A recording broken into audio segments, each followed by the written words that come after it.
এবার ঈদে বাংলাদেশ থেকে মুক্তি পেয়েছে নতুন তিনটি ছবি, নবাব, বস 2 ও রাজনীতি। এর মধ্যে প্রথম দুইটি যৌথ প্রযোজনা। একই সময় কলকাতায় মুক্তি পেয়েছে তিনটি ছবি, বস 2 চ্যাম্প ও টিউবলাইট। এর মধ্যে বস 2 যৌথ প্রযোজনা আর টিউবলাইট বলিউডের ছবি। এতগুলো ছবির মধ্যে একমাত্র নবাব ছবিটি সুপার হিট, রাজনীতি ও টিউবলাইট হিট, আর ফ্লপের তালিকা বস 2 ও চ্যাম্প। এর মানে দাঁড়াচ্ছে সালমান খান, জিৎ, বস 2 ও দেবকে হারিয়ে এবারের ঈদের শীর্ষ নায়ক বাংলাদেশের সুপারস্টার শাকিব খান। আর এটি এবারের ঈদের ছবির একমাত্র সত্যি ঘটনা। সম্প্রতি কলকাতার ছবি নিয়ে কিছু প্রতিবেদন প্রকাশ করেছে সেখানকার অনেক গণমাধ্যম, যার সারমর্ম হচ্ছে ঈদে মুক্তিপ্রাপ্ত কোনো ছবি সাড়া ফেলতে পারেনি। তারা লিখেছেন, বছরের অন্যতম বড় উৎসব ঈদে বক্স অফিস খরাতেই কাটলো।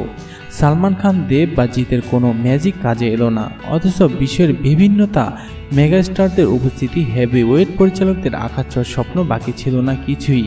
মজার বিষয় হচ্ছে সালমান, দেব এবং জিৎ তিন তারকায় এই প্রথম স্বনামে এসেছিলেন প্রযোজনায়।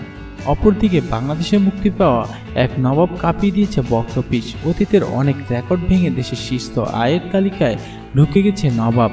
একটি ছবি দেখার জন্য সিনেমা হলের সামনে দীর্ঘ দর্শক লাইন, টিকিট না পেয়ে সিনেমা হল ভাঙচুর, অগ্রিম টিকিট বিক্রি, এর সব কিছুই ঘটিয়েছে শাকিব খানের এই ছবি।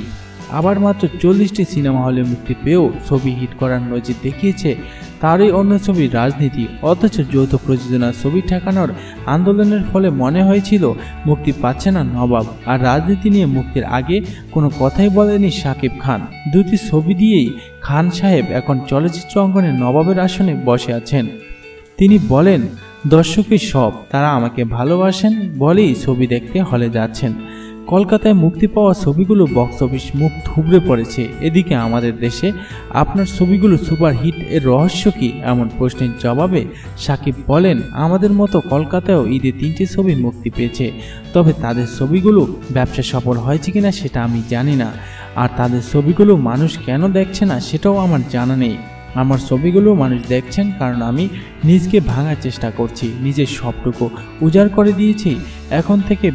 এখন থেকে বেছে বেছে কাজ করব, তবে যেটাই করব তা হবে গুণী এবং গল্প হবে সময় উপযোগী।